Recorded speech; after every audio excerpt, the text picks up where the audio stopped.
Au Mali, la grève des banques et stations-service a pris fin lundi après la libération du secrétaire général du syndicat national des assurances, banques et établissements financiers du Mali, Amadou Nba, dont l'arrestation le 5 juin avait déclenché le mouvement de grève la semaine dernière.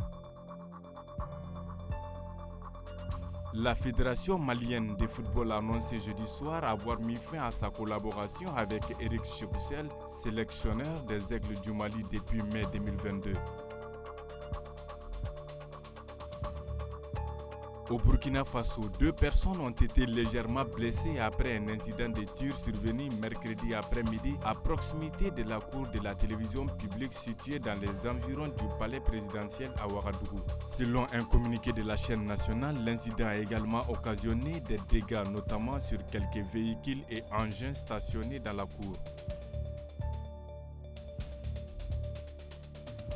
Les bureaux des douanes de Dakola au centre-sud du Burkina Faso a saisi courant mai 2024 plus de 1000 tonnes de riz impropres à la consommation. Ces marchandises d'une valeur estimée à plus de 322 millions de francs CFA ont été présentées jeudi 13 juin à la presse.